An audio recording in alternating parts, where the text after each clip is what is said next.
Yucat. El Catecismo para Jóvenes explicado en Radio María por el Obispo de San Sebastián, Monseñor José Ignacio Munillán.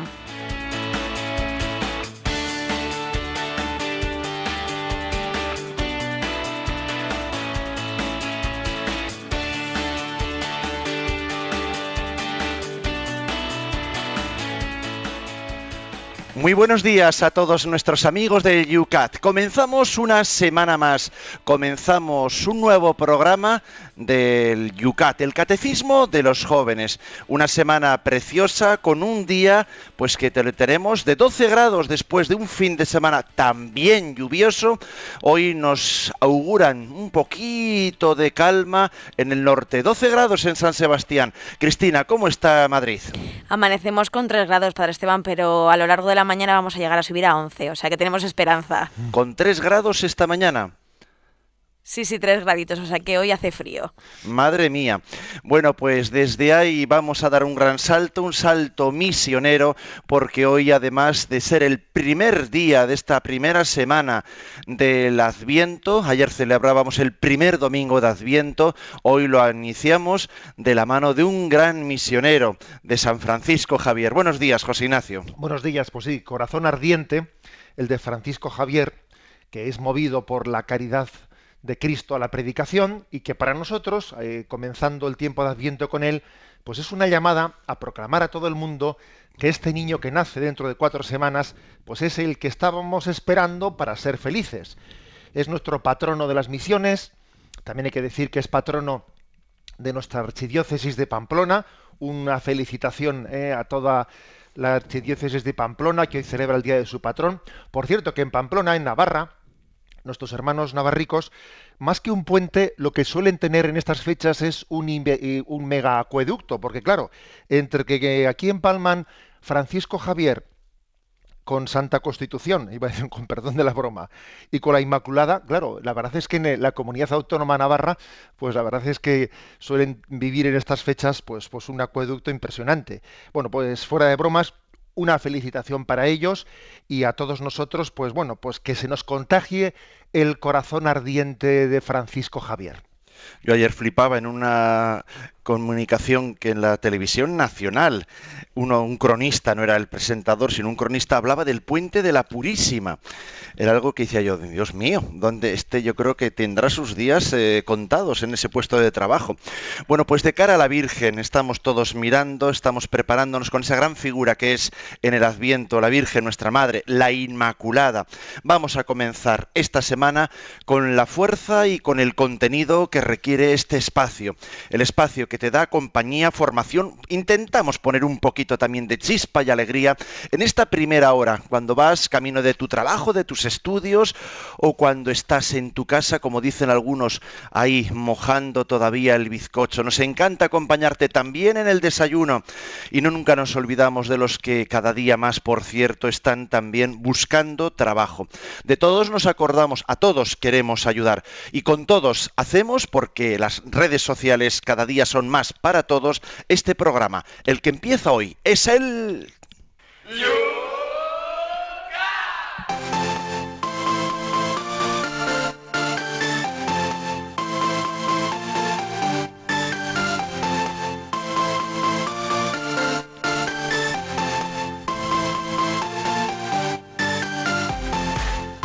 Un espacio de Radio María que quiere comenzar todos los días mirando a los últimos puntos tratados, no con nostalgia, sino porque lo hacemos ayudando a todos aquellos que no escuchan el programa en directo, que son muchos, porque a estas horas tienen otras obligaciones.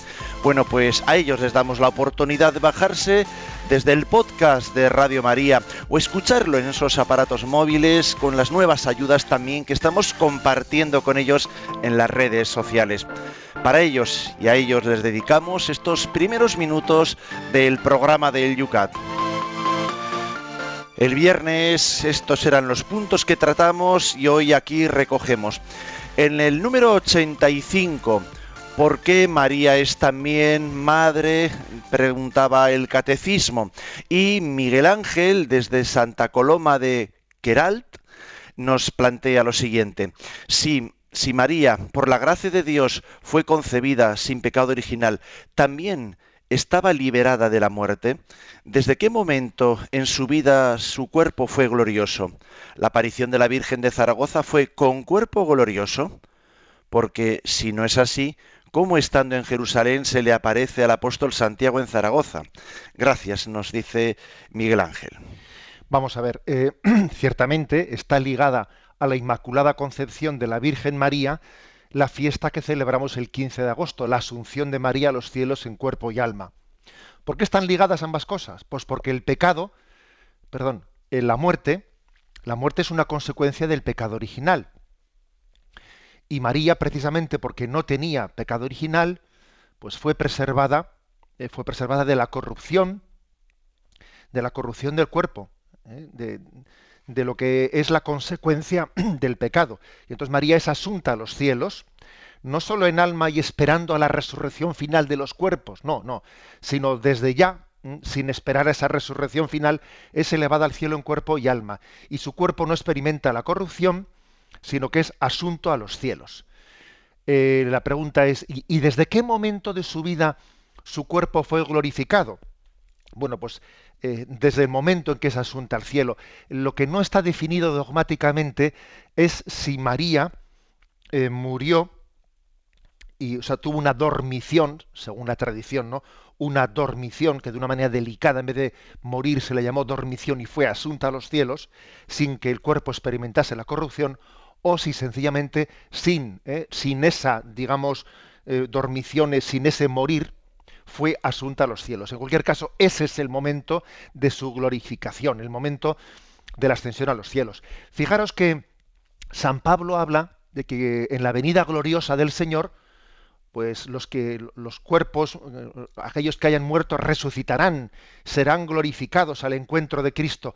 Bien, los que en ese momento vivan, el momento de la parusía, los que la parusía la vivan sin haber muerto, tendrán una transformación, una glorificación, pues un poco al estilo, bueno, pues, salvando las distancias, ¿no? Un poco al estilo de la Virgen María, es decir, sin haber muerto, en ese momento son glorificados los que en el momento de la parusía final reciben la llegada definitiva de Jesucristo. La pregunta sobre si la aparición de la Virgen de María en Zaragoza fue con cuerpo glorioso, pues hombre, la verdad es que no estamos, obviamente si María ya había sido asunta a los cielos, obviamente fue con cuerpo glorioso. Si María no había sido asunta a los cielos todavía, bueno, pues estamos entonces hablando de otra cosa distinta. Estamos hablando de una manifestación mística espiritual, o sea que cuesta aquí responder a una pregunta así. Aunque los mañicos enseguida dirían, no, en carne mortal, dice el canto.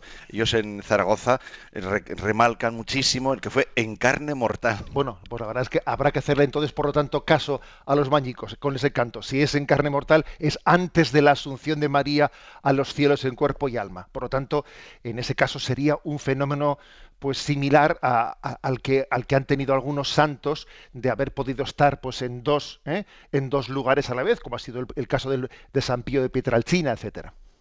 Vamos a continuar porque han sido en torno precisamente a la Virgen María muchísimas pues comunicaciones. No obstante, estamos en la novena de la Inmaculada Concepción y, por ejemplo, de estos que antes saludábamos, que nos escuchan, como dice literalmente el correo, mientras desayunan, dice María Vicenta, que escribe desde Onteniente, Valencia, que están celebrando allí las fiestas de la Purísima, nuestra patrona, dice. Este año, además, 350 aniversario de las fiestas que se celebran en honor de la Purísima. Para celebrar esa efemérides, se concedió a la ciudad de Ontenient la celebración del Año Santo Mariano, muchos años antes de que se declarara el dogma de la Inmaculada, en 1642. Patrona principal de la ciudad fue declarada y en 1745 patrona canónica. Damos gracias a Dios por este año de gracia que nos ha concedido y gracias a la Purísima, nos dicen desde Onteniente. Vamos a ver, la pregunta es, ¿no? Como en un caso como este que se nos comenta desde Valencia, a ver si la Iglesia proclamó el dogma de la Inmaculada Concepción en el año 1850, ¿Cómo es posible que tanto tiempo antes, ¿no? Siglos antes, ya se estuviese consagrando una población a la Inmaculada Concepción, etcétera? Bueno, pues hay que decir que la fe del pueblo, existe un sensus fidei. ¿Mm? O sea, el Espíritu Santo no solo actúa a través del magisterio de la Iglesia, a través del Papa, a través del colegio de los apóstoles, de los obispos, no, también el Espíritu Santo actúa suscitando la fe popular. En la fe popular también está actuando el Espíritu Santo. Es verdad que la fe popular tiene que ser después discernida, ¿no?, por el magisterio, pero a veces corre más la fe popular que el discernimiento del magisterio. Y este es un caso concreto, un caso concreto en cómo fue la fe suscitada por el Espíritu, la que poco a poco fue decantando las cosas hasta que finalmente se proclamó el dogma de la Inmaculada Concepción. En torno a la pregunta número 86 del Yucat, ¿por qué Jesús no se manifestó nunca en público a lo largo de 30 años de su vida?, César Funes en Facebook dice: porque nos enseña la paciencia de Dios. El bambú echa raíces durante 5 años sin ser perceptible fuera de la tierra. Al quinto crece hasta 30 metros de altura en unos meses. Por cierto, preciosa frase durante el programa. Así Jesús confirmó la familia como lugar de Dios, dice. Bueno, pues es bonito leer el ejemplo que utiliza César sobre, digamos, yo lo desconocía, es sobre que el bambú, pues durante muchos años se dedica a extenderse debajo de la tierra y luego en pocos meses brota y alcanza unas alturas grandísimas, ¿no? Algo así parece la vida, pues esa aparente desproporción entre 30 años de vida oculta y 3 años de vida pública. Es decir, que los 30 años de vida oculta Jesús estaba preparando su ministerio, lo estaba preparando, ¿no? O sea, es una desproporción, entre comillas, entre 30 años y 3, es una desproporción para nosotros. Para Dios no existe esa desproporción. O sea, para Dios es más importante lo que permanece oculto que el momento de nuestra manifestación pública. Es decir, si yo algo puedo hacer, ¿no?, pues en un testimonio público, es porque eso ha sido preparado largamente y ocultamente. De lo contrario, va a ser como las burbujas del champán, que va a tener muy poco efecto. Luego, esto es también aquí se esconde una lección de cómo es la pedagogía de Dios. La pedagogía de Dios es que todo aquello que no haya sido purificado, que no haya sido madurado, va a ser poco consistente. Es como decir, esta es la escuela de la paciencia de Dios. Dios nos quiere madurar, nos quiere preparar, ¿no?, para el momento de la entrega. Ruth nos escribe desde Cuenca, nos dice que está estudiando en segundo de bachillerato. Recientemente hemos empezado a estudiar filosofía medieval y me surgió una pregunta, dice Ruth. ¿Puede haber religión sin Dios o, por el contrario, Dios sin religión? Muchas gracias y ánimo por el programa, dice Ruth. Pues mira, Ruth, en este mundo tan complejo hay para todo, como se dice aquí, hay para todo. Porque dice, vamos a ver, dice, ¿puede haber religión sin Dios? Pues mira, eso básicamente es el budismo. El budismo es una religión sin Dios. Es una especie de... y no únicamente el budismo, sino también en cierto sentido, digamos, la nueva era. Pues es una religión sin Dios en el sentido que lo importante de la religiosidad es el autocontrol, el buscar mi paz interior, el utilizar, ¿no?, utilizar la religiosidad, la espiritualidad como una técnica pues de superación de mis agobios, de mis angustias. Es confundir la religión con un autocontrol mental. Bueno, es una especie de... Ese ha sido mi hermano, eso es una especie de... digamos, de manipulación del hecho religioso al margen de Dios. El budismo, pues lo dijo en una ocasión Juan Pablo II y tuvo sus disgustos por haberlo dicho, pues es que es una religión atea. Bueno, ¿y existe Dios sin religión? Pues sí. O sea, es decir, es la falsa presentación de un Dios que no se ha revelado, como si Dios no hubiese hablado. No, pero perdón, es que Dios ha hablado, Dios se ha comunicado en Jesucristo. Y Jesucristo, pues obviamente ya es una religión, o sea, Él mismo es Dios que habla. Y la religión es el hablar de Dios hacia el hombre. ¿eh?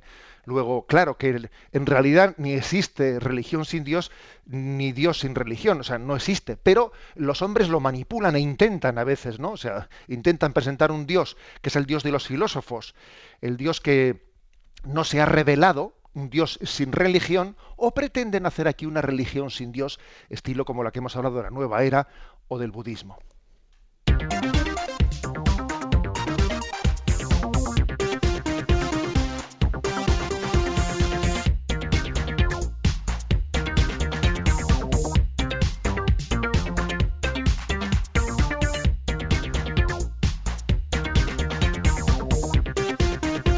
Con esta sintonía nos ponemos de cara al primer punto de esta mañana, este día de San Francisco Javier, patrono de las misiones con Santa Teresita. Y es el punto 87. Vamos a ver si hoy somos capaces, como hemos anunciado, de desgranar 3 puntos. El primero del día de hoy dice: ¿por qué Jesús se dejó bautizar por Juan aunque no tenía pecado? Y la respuesta es la siguiente. Bautizar significa sumergir. En su bautismo Jesús se sumergió en la historia de pecado de toda la humanidad. Con ello instituyó un signo. Para redimirnos de nuestros pecados sería sumergido un día en la muerte, pero por el poder de la muerte sería despertado de nuevo a la vida. Los pecadores, soldados, prostitutas, publicanos, salían al encuentro de Juan el Bautista, pero buscaban el bautismo de conversión para perdón de los pecados. En realidad Jesús no necesitaba este bautismo, pues él no tenía pecado. El hecho de que se sometiera a este bautismo nos demuestra 2 cosas. Jesús toma sobre sí nuestros pecados. Jesús ve su bautismo como anticipación de su pasión y su resurrección. Ante este gesto de su disponibilidad a morir por nosotros, se abre el cielo. Tú eres mi Hijo, el amado. Bueno, pues sencillamente aquí hay una presentación teológica del bautismo de Jesucristo. Jesús está inaugurando un sacramento. Pero claro, aquí hay una pregunta. Si este sacramento, si el bautismo es un signo que pide a Dios, ¿no?, que impetra de Dios pues el perdón de los pecados, a ver, ¿pero Jesús es pecador o qué? O sea, ¿no habíamos dicho que Jesús es Dios que viene a nosotros? Entonces, ¿cómo Él se pone en la fila de los pecadores para recibir el bautismo? Más aún, si nosotros decimos, ¿no?, que el bautismo nos hace hijos de Dios, a ver, ¿acaso Jesús no es el Hijo de Dios hecho hombre? Entonces, ¿cómo Él se pone, ¿no?, pues en esa fila de los que hemos pedido por el bautismo, pues ese don del perdón de los pecados por una parte y de recibir la filiación divina? Bueno, pues la respuesta primera es la siguiente, ¿no? Jesús está está haciendo un cambio entre el bautismo de Juan y el bautismo sacramental que él inaugura. Hasta ahora el bautismo de Juan era un signo que quería significar el que le pedíamos a Dios, ¿no?, el deseo del hombre de ser purificado, el deseo del hombre, ¿no?, de ser hijo de Dios. Y ahora, sin embargo, el bautismo de Jesucristo, a partir de este momento, cambia esencialmente ya, ¿no?, pues el bautismo de Juan Bautista, porque ya no se trata únicamente de un signo en el que el hombre busca a Dios, sino que a partir de ahora el bautismo ha recibido una fuerza de gracia en la que es Dios el que busca al hombre. Es un signo, pero que es eficaz. O sea, Jesucristo le da una eficacia sacramental al bautismo que antes con Juan Bautista no tenía. Era como un deseo de, pero ahora no solo es un deseo de, sino que es una respuesta eficaz de Dios. Digamos que el agua no es la que limpia a Jesús, sino que es Jesús el que le da poder de limpieza, poder de purificación a las aguas bautismales. Es al revés, aunque lo impresionante es que él lo haga en un contexto de humillación. Está preparando nuestra glorificación humillándose él. Es impresionante esto. O sea, Jesús carga sobre sí todos los pecados de la humanidad, pasa por pecador, cuando Él se sumerge en esas aguas, se está sumergiendo en nuestros pecados. Esas aguas que le rodean son imagen de nuestro pecado que le aplasta, que le apabulla. A Jesús se zambulle en nuestros pecados para salir de ahí con una resurrección, o sea, que quiere compartir con todos nosotros. Ha compartido el peso de nuestro pecado para salir de las aguas glorificado, compartiendo con nosotros su glorificación, porque el sumergirse y el salir del agua es la imagen de sumergirse en el pecado, la muerte, y entrar en el sepulcro, ser sepultado, para salir resucitado el domingo de la resurrección. O sea, el sumergirse y el salir del agua es la imagen de la muerte y la resurrección de Jesucristo. Como veis, por lo tanto, un signo que está ligando la vida de Jesús, el inicio de su ministerio, con lo que va a ser la cumbre de su ministerio, que es su muerte y resurrección. Y sobre todo nos está marcando un estilo a todos nosotros, ¿no? O sea, Jesucristo que asume las consecuencias de lo que quiere reparar. O sea, Jesús que nos salva del pecado, no desde fuera, sino desde dentro, sumergiéndose en él. Es un estilo, el estilo de implicarse con el hombre, de implicarse con las consecuencias del pecado. Él que está limpio de pecado no tiene miedo de ensuciarse con los pecadores. Es curioso esto, porque Jesús podía haber tenido un concepto de pureza, de decir, no me voy a mezclar con esta gente para no mancharme, ¿no? Pero Jesús, fijaros, así como a veces se dice, ¿no? Una manzana podrida estropea todas las manzanas del cesto. Cuidado, no mezcles la manzana podrida con las manzanas sanas. Aquí es al revés. Una manzana sana se mete en medio de un cesto de manzanas podridas, hasta el punto de que esa manzana sana es capaz de sanar a las manzanas podridas. Ese es Jesucristo, y esas manzanas podridas somos nosotros. Ese es el misterio de que Jesús ha asumido nuestro pecado y nos ha salvado desde dentro. Allí tuvo lugar, en ese momento del bautismo en el río Jordán, una teofanía. Se abrieron los cielos y se escuchó una frase, una palabra que decía, tú eres mi hijo amado, tú eres mi hijo, el amado. Bien, esta es la pregunta 87, pero como hemos dicho que íbamos a hacer hoy 3 preguntas, damos un paso más antes del descanso e introduzco la pregunta 88.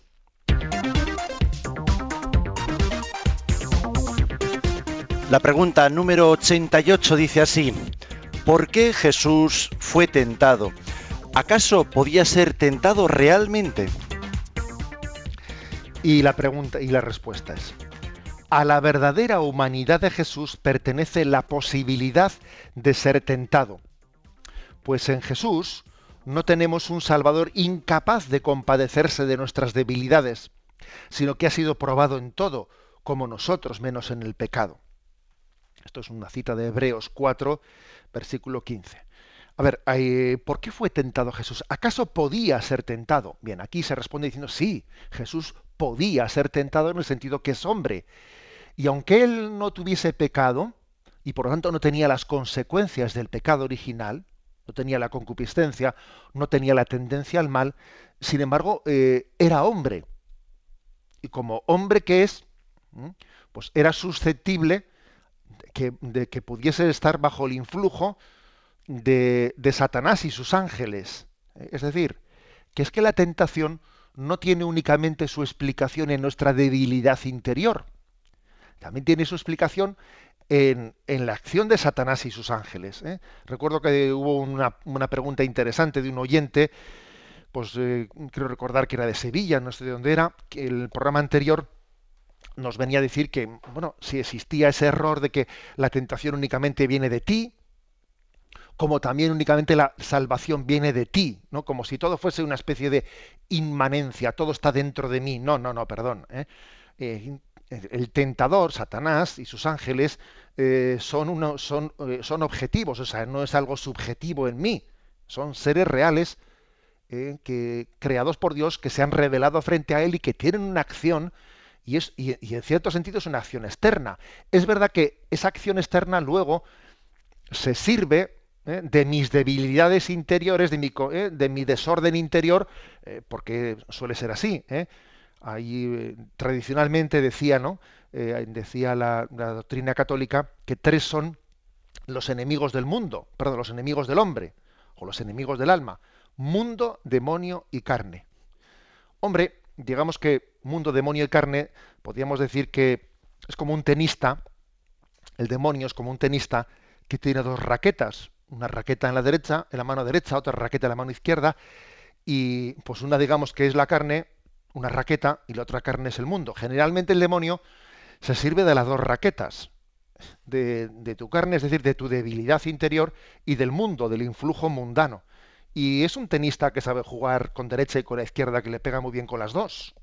Bueno, pero como veis por este ejemplo que os pongo, no se puede decir que la tentación únicamente venga de tu interior. Se sirve de tu interior, pero también tiene la posibilidad de ser tentado desde fuera.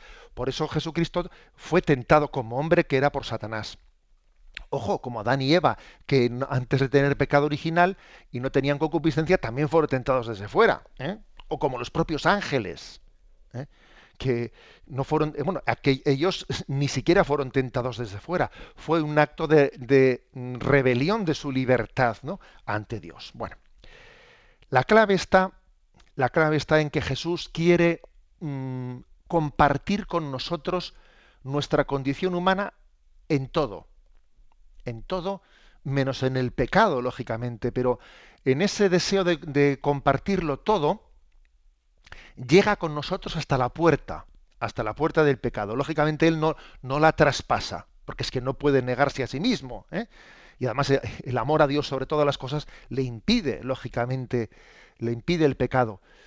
Pero es impresionante que en su acto de solidaridad con nosotros, en su compadecernos, en su compadecernos, ha permitido ser tentado por Satanás, siendo así que era una criatura para él, pero ha permitido la tentación, y entonces él ha querido de esta manera enseñarnos, tener una pedagogía de cómo afrontar la tentación. Él tomó de nosotros nuestra debilidad humana para que nosotros tomásemos de él la gracia en esa victoria sobre el pecado. Es como un intercambio. Yo te comprendo, yo he experimentado los zarpazos que tú experimentas, nos dice Jesús. Y nosotros también tenemos que decirle: Señor, y yo me siento consolado de que tú hayas participado también de mi debilidad, o de la experiencia de ser atacado. Tú has participado de ella, y tomo de ti el ejemplo, y no solo el ejemplo, sino la gracia para vencer, ¿no?, para vencer la tentación. Este es el misterio de la tentación del desierto, y no solo la tentación del desierto, sino que Jesucristo, obviamente, aunque se dice que fue llevado al desierto por el Espíritu para ser tentado, sería tentado en momentos diferentes de su vida, como intuimos que pudo serlo, pues en el huerto de Getsemaní, cuando el diablo es vencido en las tentaciones del desierto. Creo que es San Marcos, aunque no estoy muy seguro, dice: y el diablo se retiró hasta otra ocasión propicia. Es decir, que durante la vida de Jesús recibió de nuevo, ¿no?, pues tentaciones, y Jesús estuvo siempre atento en ese hacer frente a Satanás, siendo fiel a la voluntad del Padre.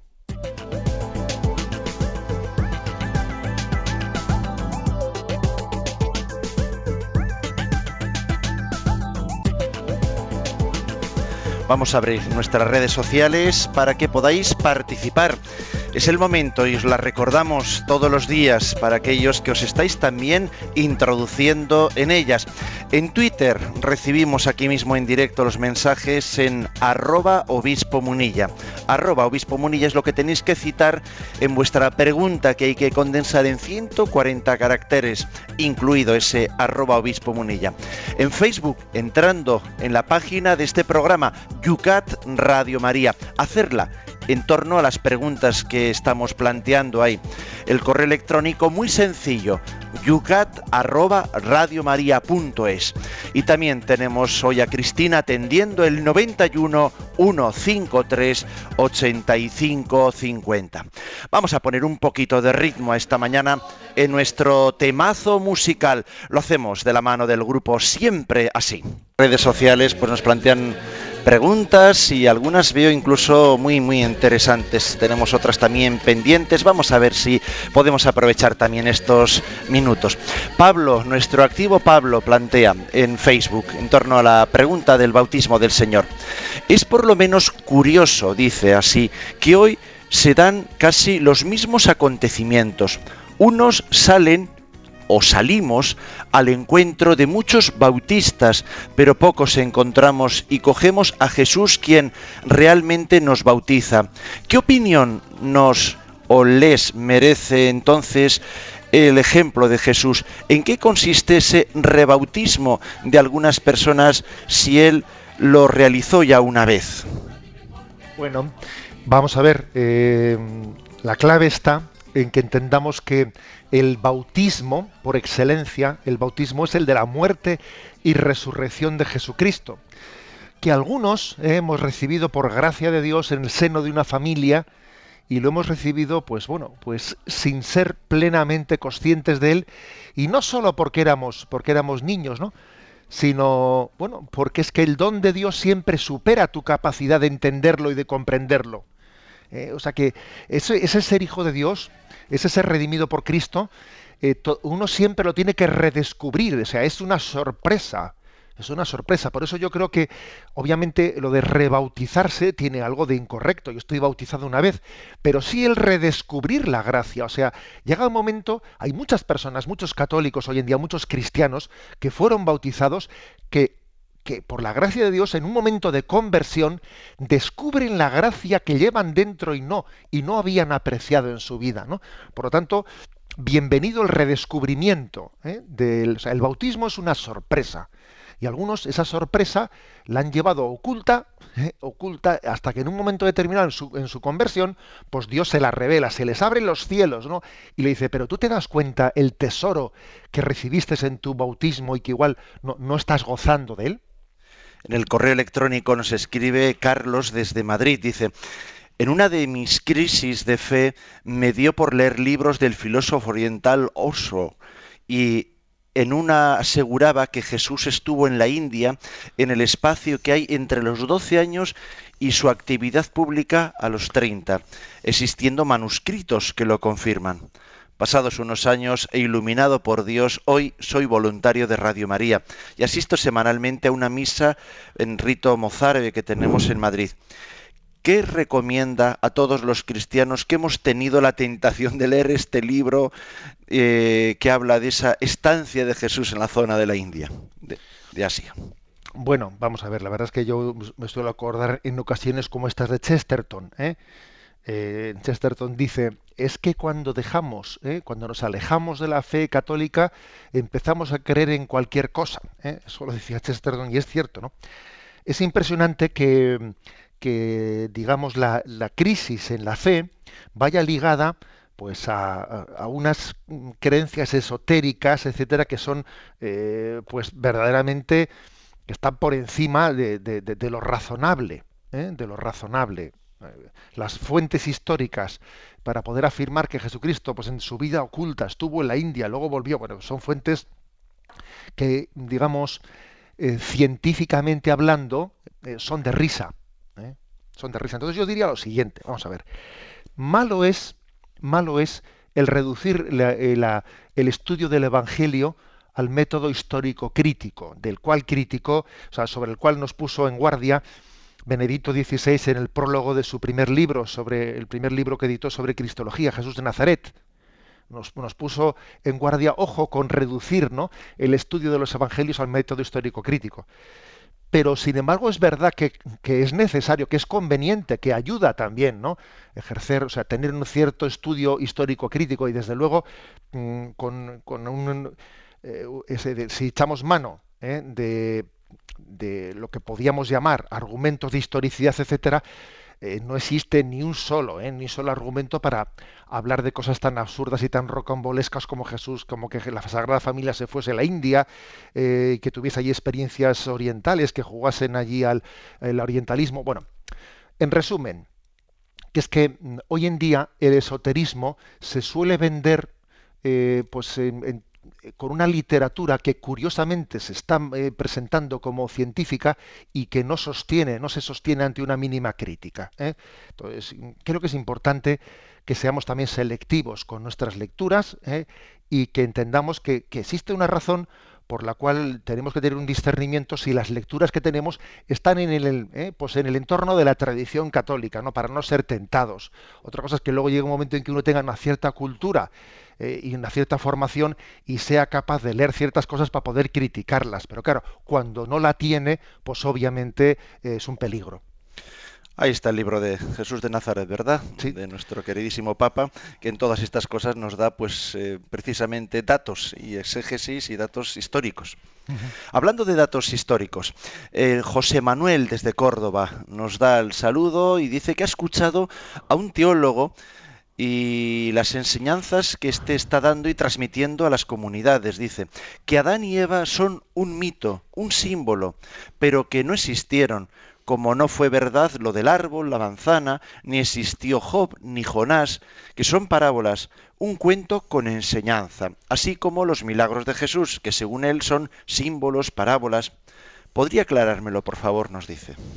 Bien, pues por desgracia, este tipo de presentaciones, ¿no?, de la Sagrada Escritura, de la historia de la salvación, como si fuesen únicamente un valor ético o moral, pues esto existe y hay que desenmascararlo, y hay que decir que lo principal del misterio de la salvación es el acontecimiento histórico. Cuando uno va a Nazaret, y en Nazaret, ¿no?, pues en la casa de María, allí dice, hic verbum caro factum est. Aquí el verbo se hizo carne. O sea, vamos a ver, es que no estamos hablando de algo hermoso, de algo bueno. Además, también estamos hablando de algo verdadero. O sea, los trascendentales, bueno, bello y verdadero van conjugadamente. O sea, la historia de la salvación no es únicamente pues un cuento pedagógico, ¿no? Como cuando nos llega por internet un PowerPoint, ¿no?, con reflexiones espirituales que nos ayudan. No, a ver un momento, estamos hablando del acontecimiento de la salvación. Y Jesucristo es el Hijo de Dios que se hizo carne, y eso no es un mito. Y los milagros que realizó no son un mito, no son un género literario, sino que son pues los signos que él hizo para reconocer su identidad. Claro, lo que pasa es que a veces se mezcla aquí las churras con las merinas, porque dice es que Adán y Eva son un mito. Bueno, vamos a ver. Adán y Eva, obviamente que se llamasen Adán o Eva, etcétera, nadie estuvo allí para preguntarles su nombre. El que escribió el libro del Génesis obviamente echaría mano de un género literario también para hablar de los primeros padres de la humanidad. Echaría mano de un genio literario porque no estuvo allí para preguntarles. Pero obviamente Adán y Eva son históricos, es decir, hubo unos primeros padres, tuvieron que existir.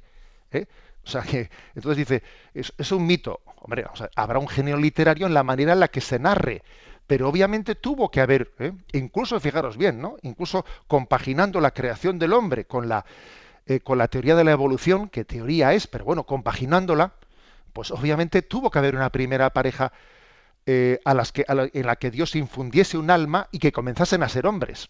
Que se llamasen Adán y Eva o fulanito y menganito, no, eso, creemos que eso es insignificante. O sea, existe, por lo tanto, una deshistorización de los misterios de la salvación, reduciéndolos, ¿no?, pues a una moralina, reduciéndolos a unas enseñanzas, ¿no?, a unas enseñanzas morales, que es una moralización de la historia de la salvación. Oiga, la historia de la salvación es la intervención de Dios que sale al encuentro del hombre y entra en su historia. Esto es importante, ¿no? Entonces, claro, lo que pasa es que a veces pues, se confunde también, por nuestra falta de formación, se nos lía las churras con las merinas, como digo, ¿no? Es que lo de la manzana es un mito. Mire usted, a ver, si usted lee el Génesis, en el Génesis no se habla de ninguna manzana. Eso, la tradición posterior ha hablado de la manzana, pero eso allí no se habla de la manzana. Allí se habla del árbol del bien y del mal. Es que no nos hemos leído la Escritura. Es que el problema que tenemos es que no leemos la Escritura directamente, sino que nos hemos quedado con relatos exteriores que se nos han hecho.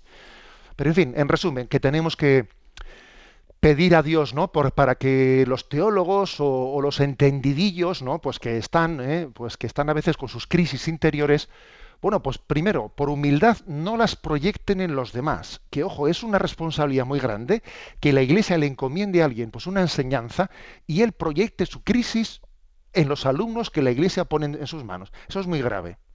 Y segundo, pedimos también que el que tenga una crisis, pues acuda a donde deba de acudir para irla sanando. Ahí están, volvemos de nuevo a esos 3 libros que Benedicto XVI ha querido publicar, que sin duda alguna es algo extraordinario en un papa, y es querer descender un poco al mundo teológico, diciendo, bueno, aquí hay un cacao mental bastante extendido, voy a también aprovechar los dones que el Señor me ha dado, porque obviamente tenemos un papa que tiene unos dones muy especiales, hace una pastoral de la inteligencia, como algunos dicen, y voy a intentar ir aclarando dudas, ¿no? Seamos humildes y dejémonos ayudar, en vez de proyectar nuestros problemas en los demás.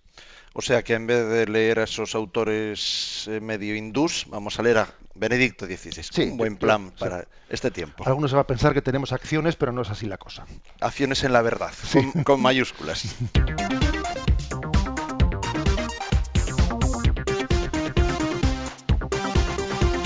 Vamos con esta sintonía a plantear el tercer y último punto que estaba hoy anunciado para este programa de este lunes, fiesta de San Francisco Javier. El número 89 pregunta así: ¿a quién promete Jesús el reino de Dios? Y la respuesta es la siguiente. Dios quiere que todos se salven y lleguen al conocimiento de la verdad. El reino de Dios comienza en las personas que se dejan transformar por el amor de Dios. Según la experiencia de Jesús, son sobre todo los pobres y los pequeños. Incluso las personas que están alejadas de la Iglesia encuentran fascinante que Jesús, con una especie de amor preferencial, se dirija primero a los excluidos sociales. En el Sermón de la Montaña son los pobres y los que lloran las víctimas de la persecución y de la violencia. Todos los que buscan a Dios con un corazón puro, todos los que buscan su misericordia, su justicia y su paz, los que tienen un acceso preferente al reino de Dios. Los pecadores son especialmente invitados. No necesitan médicos los sanos, sino los enfermos. No he venido a llamar a los justos, sino a los pecadores. Bueno, pues interesante este punto 89. ¿A quién promete Jesús el reino de Dios? Estamos todos llamados al reino de Dios, obviamente. Pero es verdad que Jesús manifiesta en sus evangelios una preferencia especial. Una preferencia especial por los pobres. Por los pequeños. Por los pobres y los pequeños. Es verdad que este término de la opción preferencial por los pobres puede ser malinterpretado. Puede ser malinterpretado bajo una perspectiva de tipo marxista, es decir, como si estuviésemos hablando aquí de lucha de clases sociales. Y cuando ha existido ese riesgo de manipulación, pues la Iglesia le ha parado los pies, ha dicho, a ver, un momento, no unamos el Evangelio a la concepción marxista de la lucha de clases, ¿no? Como si Jesucristo optase por una clase social frente a la otra. A ver, que Jesús entre sus seguidores pues tenía de todo. Ahí está Nicodemo, ahí está... o sea, Jesús tenía entre sus seguidores, entre sus discípulos, personas de distintas clases sociales. O sea, no interpretemos esto desde el punto de vista de una lucha de clases, ¿no? Porque Jesús está muy lejos de ese concepto marxista que a veces ha pretendido mover los últimos momentos de la historia en el siglo XX, que ha sido terrible, ¿no? Esa concepción de lucha de clases ha traído muchas más desgracias de las que ha pretendido solucionar. Sino que Jesucristo en el fondo está diciendo lo siguiente: a ver, es que somos nosotros mismos. Es como la parábola esa que dice, un hombre invitó a un banquete pues a los principales. Pero uno se empezó a excusar, diciendo, es que estoy muy ocupado, es que compré una yunta de bueyes, es que tal. Estaban tan ocupados en sus cosas, eran gente tan importante, entre comillas, ¿no? Entre el afán por cuidar el dinero y el afán que se fueron excusando, yo no puedo ir a ese banquete de bodas. Y finalmente Jesús abre la invitación, ¿no?, a los pobres, que la aceptan gozosamente. Es decir, que no se trata de que Jesús excluya a los ricos, sino, esto es un poco como lo de la condenación, que el catecismo dice que la condenación consiste en la autoexclusión del amor de Dios. Es decir, es que el apego a las riquezas, entendida las riquezas, pues no solo como dinero, sino como pues mis falsos dioses, que hay muchos tipos de falsos dioses, el apego a las riquezas nos autoexcluye. O sea, yo mismo rechazo la invitación. No es que Jesús no me quiera invitar, no, es que yo mismo me estoy excluyendo. Porque no tengo un corazón sencillo, porque lo tengo demasiado embotado, como decía la liturgia de ayer del primer domingo de Adviento. Cuidado, que tenéis la mente embotada con la preocupación de las riquezas, etcétera, ¿no? Entonces hace falta, por lo tanto, ser pobre de espíritu es una condición necesaria para poder ser invitado al banquete, pero no en el sentido de que él excluya a los que no sean de una clase social, no, sino en el sentido de que las riquezas tienen un peligro muy grande. Ojo, qué peligro, tienen un peligro muy grande, que pueden hacer que yo esté rechazando la invitación de Dios. Luego, este es la invitación preferencial de Cristo a los pobres. Por una parte, es signo de su misericordia, es signo del amor que siempre ama especialmente al más débil y al que sufre. Ayer escuché una expresión que me conmovió, y saqué mi papelito y mi boli y la anoté, y era la siguiente, ¿no? Decía una religiosa, que me la escuché, dice, ¿qué es la misericordia? Y dijo ella, la misericordia es el amor proyectado en el sufrimiento. Cuando el amor se proyecta allí donde hay sufrimiento, eso es misericordia. Bueno, pues ese es el amor de Dios, preferencial, hacia los que sufren, que se convierte en misericordia. El amor, cuando se proyecta en los que sufren, es misericordia. Y ese es el amor preferencial. Y en ese sentido, dice, hay pasajes del Evangelio que dicen, no necesitan de médico los sanos, sino los enfermos. Aquí necesitamos de médico todos. Lo malo es que hay algunos que se creen sanos. O sea, no es que aquí hay algunos que no necesiten de Dios. El drama que tienen o que tenemos es que nos pensamos que no necesitamos de Él. Entonces, la clave, digamos, por lo tanto, la solución, ¿no?, de esta aparente dilema, no hay dilema ninguno, la solución está en esa primera bienaventuranza. Bienaventurados los pobres de espíritu, porque todos estamos llamados, ¿no?, a ser plenamente pobres de espíritu, independientemente de clases sociales, etcétera, y además sabiendo que la dinámica del amor va a hacer que las clases sociales se nivelen entre ellas inmediatamente por el principio de la comunicación de los bienes. ¿Sabéis? Esto es así, O sea, la caridad cristiana y el principio de la comunicación de los bienes es una nivelación absoluta entre clases sociales, o sea, porque es que todos estamos puestos en la primera de las bienaventuranzas. Bienaventurados los pobres de espíritu. Y por eso, porque somos pobres de espíritu, pues Dios nos dirige la proclamación del reino de Dios. A ver, Él me la dirige a mí, se la dirige a los pobres. Yo soy pobre. Se la dirige a los que tienen hambre y sed de Dios. Yo tengo hambre y sed de Dios. O sea, esta es la gran cuestión, crecer en hambre y crecer en sed de Dios, ser pobres de espíritu, para que entendamos que la proclamación del reino de Dios va por nosotros.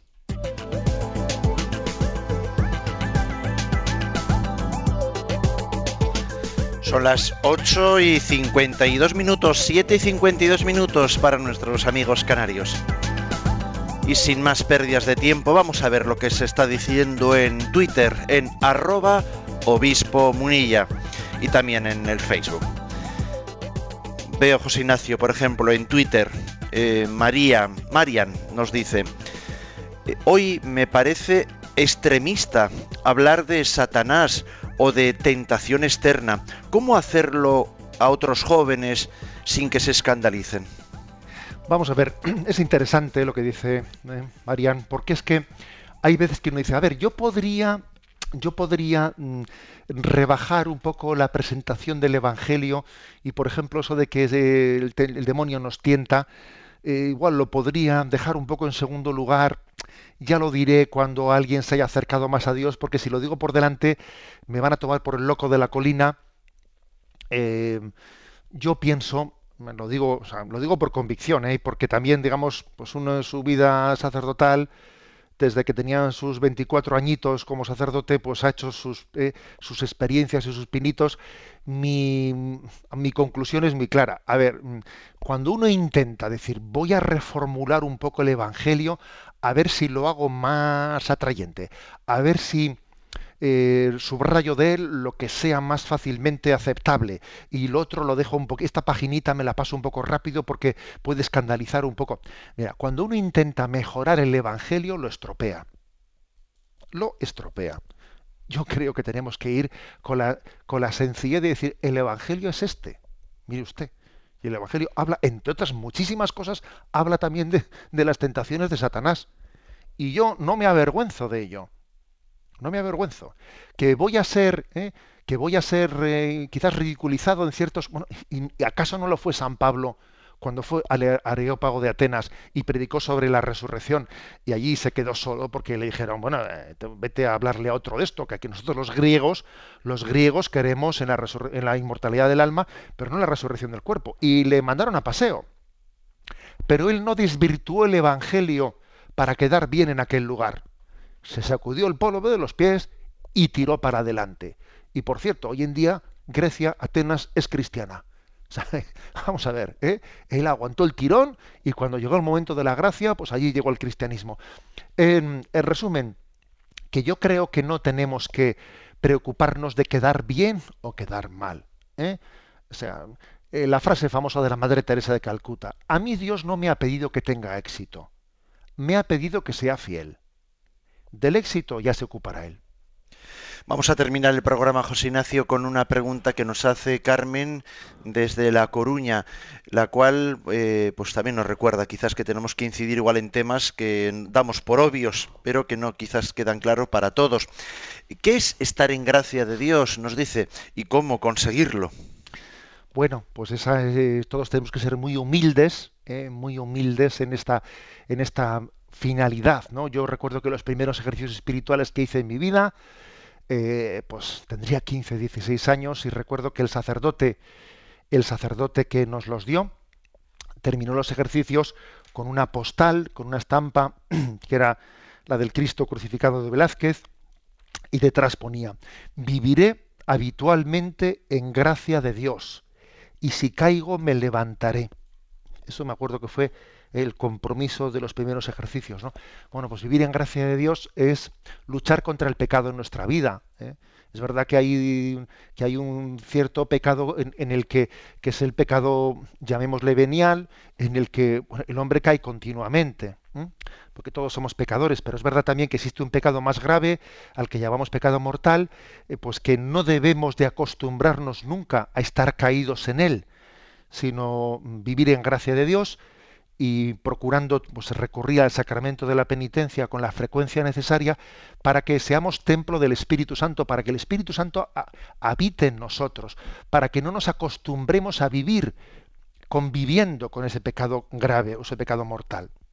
Entonces yo creo que a eso se le llama vivir en gracia de Dios y tiene que ser como el ABC de nuestra vida, el ABC. No me voy a acostumbrar a estar caído, porque es que cuando uno se acostumbra a estar en pecado y ahí tira y tira y tira, su conciencia se va deteriorando, o sea, se va acostumbrando a estar mal. ¿eh? Y no busca la reconciliación inmediatamente, ¿no? No debemos de permitir, ¿no? No debemos de permitir el que estemos caídos y bueno, ya sé que debiera de, pero nada, ¿no? Y entonces es que mira, hay un refrán que dice: el que no vive como piensa, termina pensando como vive. Luego levantémonos, ¿no? Y por la gracia de Dios pidamos, ¿no? Pidamos esa gracia vivir en gracia, y valga la redundancia.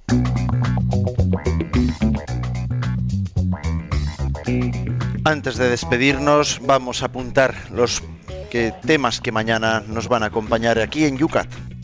Pues sí, van a ser 2 preguntas, la 90 y la 91.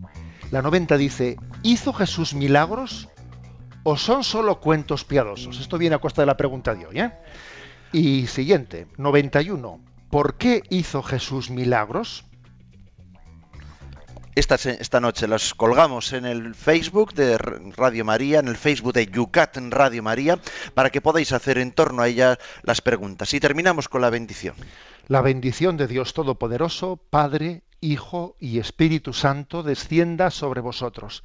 Alabado sea Jesucristo.